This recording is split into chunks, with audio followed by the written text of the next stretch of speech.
Good morning, ladies and gentlemen. In today's video, we are going to be previewing the upcoming season for the Denver Nuggets.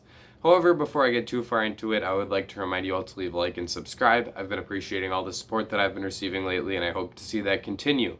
Now, without further ado, let's start talking about the Nuggets. So, before we can really adequately preview the upcoming season for the team, I think that it is important to reflect upon and discuss the recent transactions that the team made during the offseason. And it starts with in the draft, where they selected Zeke Nnaji with the 22nd overall pick. Nnaji was 20th on my own personal big board. I was actually quite a bit higher on him than the general consensus, and I thought that this was a pretty reasonable pick for the Nuggets to make, although some people did think it was a reach. I was a fan of the pick, and I am interested to see how Nnaji ends up translating into the NBA. I think he has a chance to be a really exciting guy at the next level. We'll talk about him a bit more later. They also traded a protected 2023 first round pick in exchange for the 24th overall pick, which they used to select RJ Hampton. Hampton was another guy that I thought was a really nice grab here at 24, actually one of the better value picks of the entire draft. I believe he was in my top 15 on my personal big board, so I thought that that was a pretty nice pick for the Nuggets there. Once again, more on RJ later on in the video.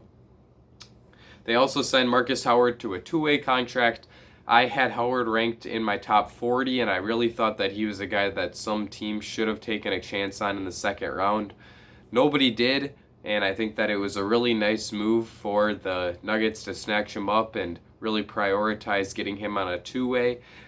He's already a super high-level three-point shooter, is a fantastic scorer in general, although I question whether or not his inside scoring will translate to the next level, although his ability to get to the free throw line is very valuable, and I think that that's certainly something that we could continue to see be an important asset to his offensive game.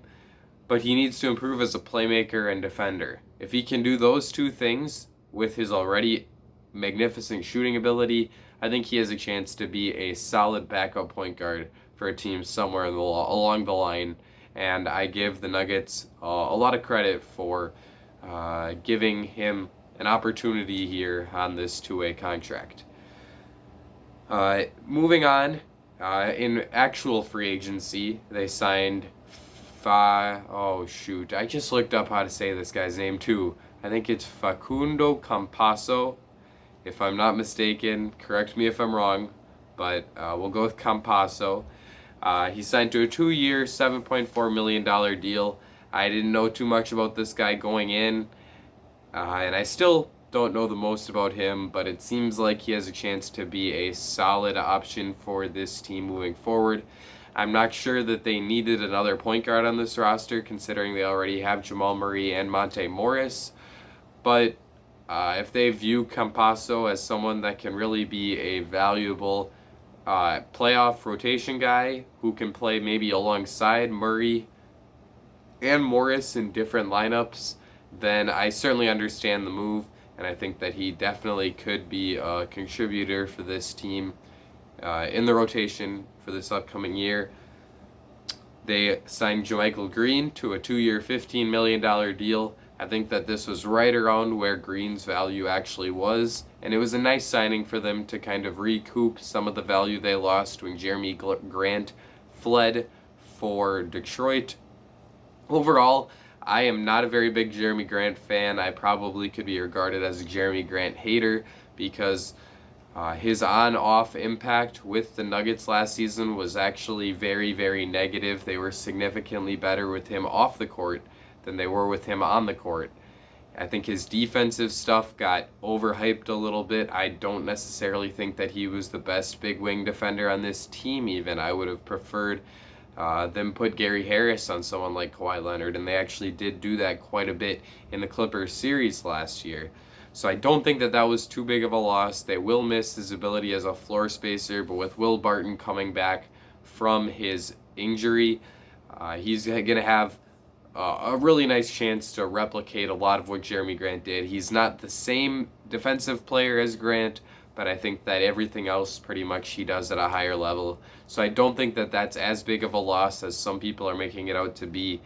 And JaMychal Green can also bring some of that value as someone who can play the power forward position and also the center spot as really a solid third big man on the roster. So I think that that was a nice signing for the Nuggets.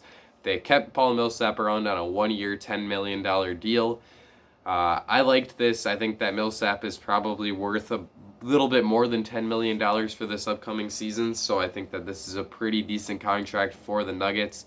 He's still going to be a high-level contributor for this team. I'm assuming that he'll start at the power forward position. So I think that keeping him around was a very good move for Denver. They also signed Isaiah Hartenstein to a one-year minimum contract with a player option for a second season. Once again, one of the better value signings in the entirety of free agency. I think that Hartenstein has a chance to really become an above-average backup center. He's still young, so maybe he could even develop into a bit more than that. And having a chance to learn behind Nikola Jokic is an excellent opportunity for him. Generally, I think that this was a really nice signing for the Nuggets, and certainly he will be able to replace a bit of what Mason Plumlee did for this team last year and at a much lower price tag as well. Pretty much the Pistons just decided that they wanted to pay the Nuggets front court way too much money, and the Nuggets were fine with letting those guys go, it would appear. So pretty much the Nuggets are like a developmental pipeline for the Pistons at this point, it would appear. Alright, so now that we have gone over all of the offseason moves for the Nuggets, I think that we're finally ready to preview the upcoming season for the team. In this exercise, I like to go over every individual player and talk about what my thoughts and expectations are for each guy, and then at the end, I kind of accumulate all of those player predictions and expectations and stuff and determine how good I really think the team is and what some potential results we could see from the squad are for the upcoming year. As usual, with the player outlines, we will start at the point guard position where clearly Jamal Murray is the guy you have to start with. Murray took a huge step forward in the bubble. His shot creation ability took a huge jump. He always has been a really efficient scorer in spurts.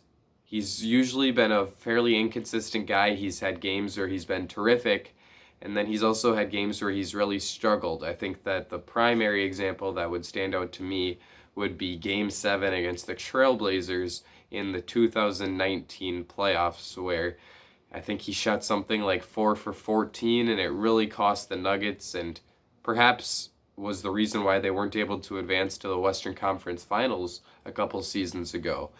But in this past year, during the playoffs, he took a huge step forward. He scored at a higher level than he ever has before, put up multiple 50-point games.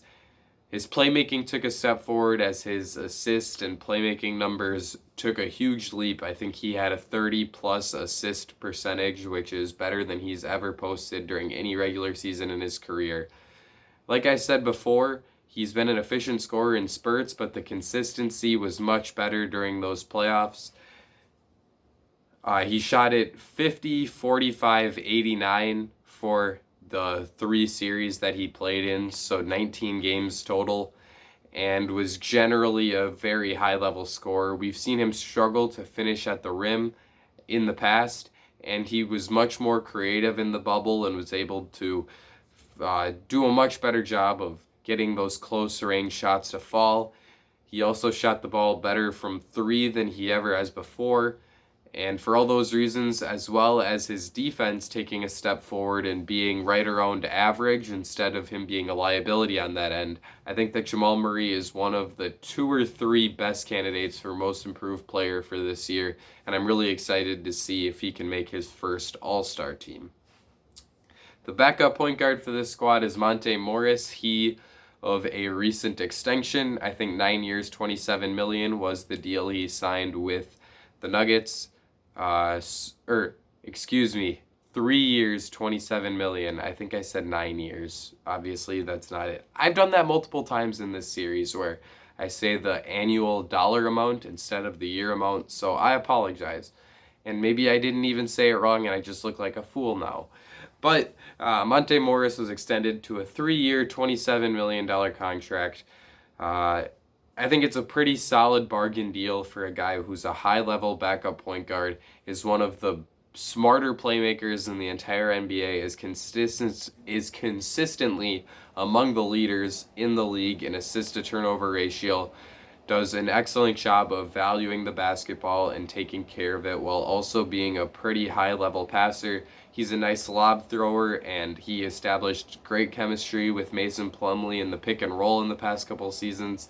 I think that Isaiah Hartenstein has a chance to establish some of the same pick and roll chemistry as he had before, and I'm excited to see how that looks on the second unit. Morris took a step back in this most recent season. His best season was 2 years ago when he shot the three ball at a 40+% clip, but this past season he took a step back in 3-point shooting, and that's a large reason why he wasn't quite the same elite level backup point guard that he was the year before. But I also thought that he took a stride on defense where, despite his small frame, he's gotten to a point where he's at least competent on that end because he plays hard and makes smart decisions. I'm a fan of Monte Morris. I'm glad that he got that extension. I remember watching him play at Iowa State during his college days. That was a fun team with like George Niang, Matt Thomas, Deonte Burton, obviously Monte Morris. There were quite a few pros on that team. I think that Naz Mitru Long was also on that squad, so yeah, pretty fun team. I remember wow, that's pretty much 4-5 pros from one Iowa State team. Who would have ever thought? But yeah, Monte Morris, high-level backup point guard, and someone that very much deserved the money that he got. The next guy here is Facu. I'm just going to call him that instead of butchering the name consistently.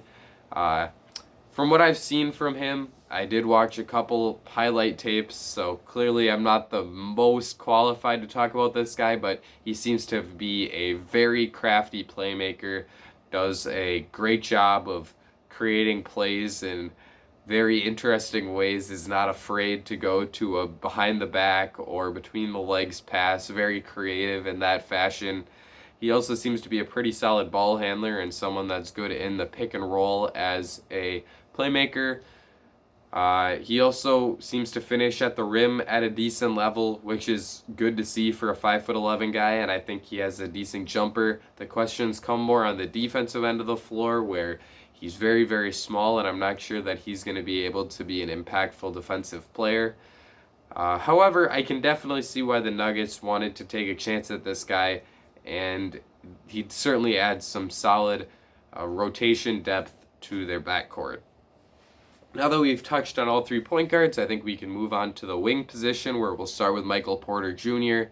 Porter is another Nugget that took a huge step forward in the bubble. It was mostly during the seeding games and not so much the playoffs, but he showed that he can be a very high-level scorer. He's a terrific shooter, both off the bounce as well as on catch-and-shoot opportunities. On the defensive end is where he struggled quite a bit. He actually seems to give pretty good effort and genuinely seems like he's trying a lot of the time. He just has horrific defensive instincts and never seems to be in the right position. But if he can continue to improve as he gets more experience at the NBA level, I think that he might be able to iron it out on the defensive end because he's already a pretty good athlete, and that will allow him to defend at a higher level than he has so far, as long as he can get the instinctual stuff down. And with his offensive capabilities as a shooter, as well as a guy who can attack closeouts at a high level, I think that Michael Porter Jr. does have a lot of potential in the NBA, and he's someone that we could certainly see a pretty large breakout from, maybe not necessarily this season, but within the next couple of years. Next guy here is Will Barton. Barton is one of the more interesting cases in the NBA to me, as he had really established himself as the third best player on this Nuggets team, and then he unfortunately got injured and did not play for them in the bubble seeding games or in the playoffs. I think he actually really could have helped this team. I think if he would have been on the court for them, they probably would have been able to push the Lakers to like a very close 6 or 7 game series. So it's certainly a bummer that we didn't get to see that, but I'm very interested to see what his health looks like coming back. If he misses more time, it's a big blow to the depth of this Nuggets team that already lost quite a bit of that depth. But if he comes back and he's healthy, even if he's just a sixth man whose starting job has been taken by someone like Michael Porter Jr., he's going to be a very impactful player as a plus playmaker from the wing position. He shoots it at a high level. He's genuinely a pretty solid defensive player because he plays very hard and is not afraid to take on challenging matchups. And on offense, he's a pretty solid scorer, put up 15 points per game as a clear third or fourth option in this Nuggets offense. So I think that if he comes back and he's healthy, he can really help this team out and he makes their ceiling just that much higher. But if he's not healthy, that's a pretty big blow to this team. So fingers crossed that Will Barton is able to come back right away and be an impactful player for this Nuggets team. Next guy here is Gary Harris. Harris is pretty much, he was like 2 or 3 seasons ago a prototypical 3-and-D wing who could guard multiple positions on the perimeter at a high level while being a 40+% three-point shooter. But that has taken a dip in the past couple of years. He only shot at 33% from 3 last year. He was as good on defense as ever, but in order for him to reestablish himself as a high-level role player and someone that can complement Jamal Murray and Nikola Jokic at a very high level, he's going to have to restore that three-point shooting efficiency. I'm a pretty big believer in Gary Harris, though. He's known as a high-character guy who works very hard. So I would not be surprised to see him regain a bit of his shooting stroke. And if he can do that, he is a huge helper to this team as a spot-up shooter who can take advantage of the open looks players like Jamal Murray and Nikola Jokic can generate for him.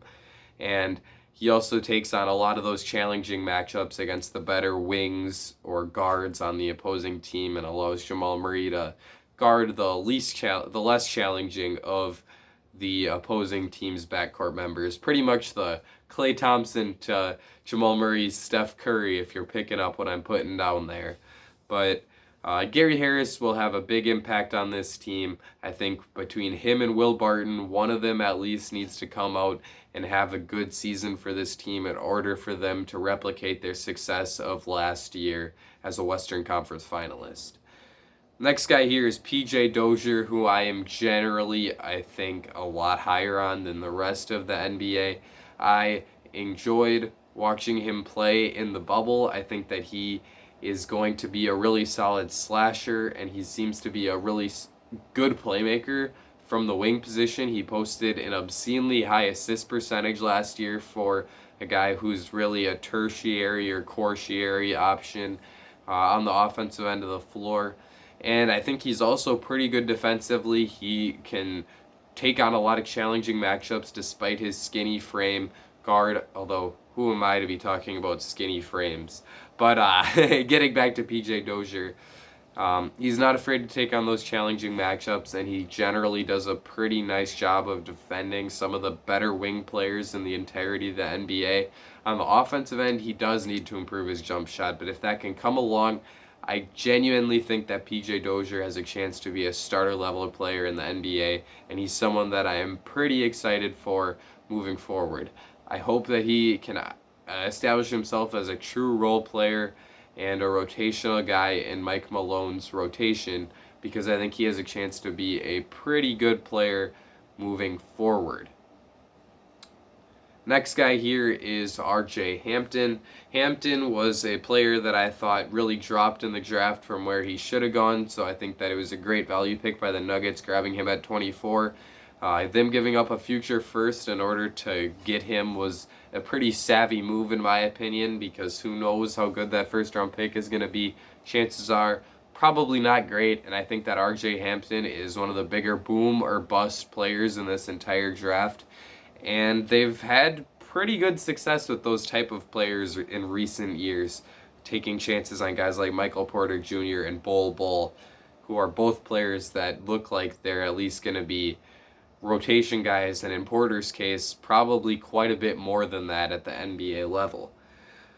Hampton is a pretty good shot creator. He's a terrific athlete, and that allows him to have pretty good burst and get to the rim at a higher level. I'm not sure that he'll be able to be the volume scorer that he was in high school, but I do think that his burst is going to translate, and if he can become a good secondary playmaker who can attack closeouts at a high level, I really think that a starter role for RJ Hampton is going to be there at some point in his NBA career. He has to improve his jump shot, but with his ability attacking the basket as well as using his athleticism to be a solid defensive player at the guard positions, I generally am willing to bet on RJ Hampton, and I think that he's going to iron out and become a pretty solid player moving forward.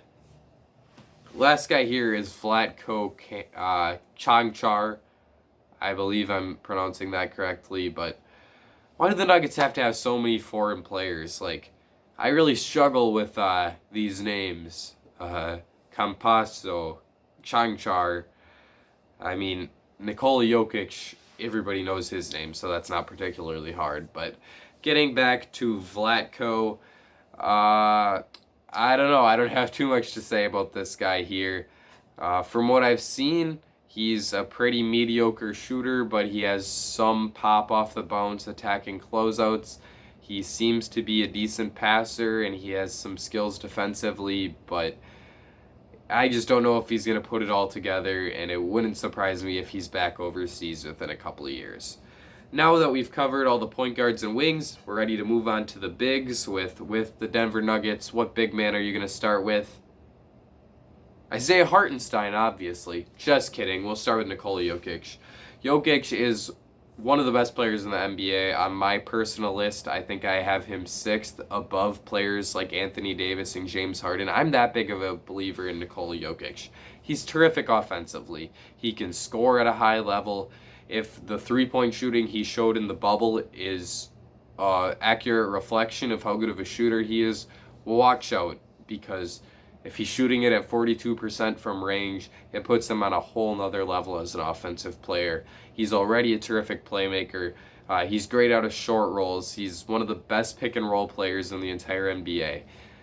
And I also think that on defense, he's such a smart player, and it allows him to make up for his lack of athleticism and shot blocking prowess and still be a decent to slightly above average defensive player.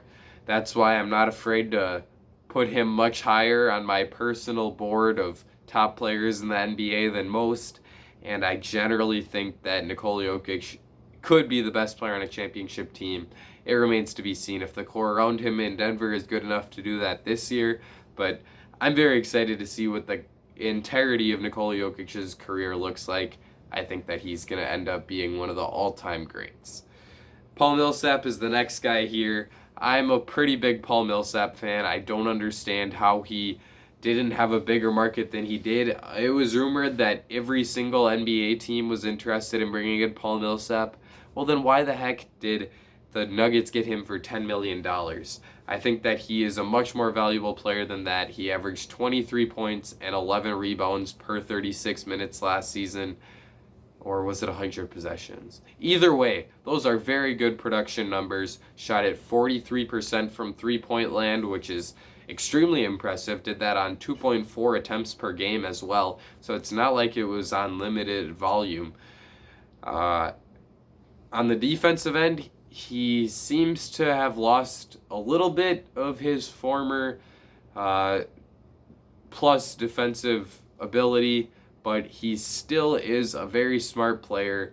can still make the right reads and the right decisions defensively. He's not going to lead the league in defensive box plus minus and steal percentage like he did at some points in his career, but I still think he's a plus defensively, and that in combination with his ability as a ball handler and playmaker from the forward position makes him a really valuable player. Great deal by the Nuggets in keeping him around for another year.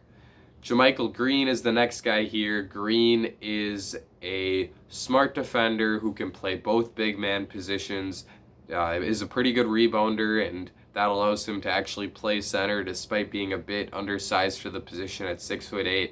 He's a pretty good three-point shooter and is also a decent passer in rotations. So the combination of all that makes him a really solid 3-and-D big man type, and I think that it was a nice value signing for the Nuggets to grab him here to be a part of their big man rotation. Next guy is Isaiah Hartenstein, another guy that I loved as a value signing for the Nuggets. Generally, I was pretty high on their offseason. Hartenstein is a very good offensive big man. He's a good passer out of the pick and roll. He's a good finisher at the rim. Where he can still improve on offense is as a three-point shooter, and if he can iron that out, I think he has a chance to be one of the better offensive backup centers in the entire NBA. The reason why I say backup and not starter is because I genuinely just can't see him getting to a point where he's good enough defensively that he can actually be a starting center in the league. He is a decent rim protector, but he's not quite quick enough to guard on the perimeter, and that's going to limit what kind of role he can play on the defensive end of the floor, pretty much to just being a drop coverage type of guy.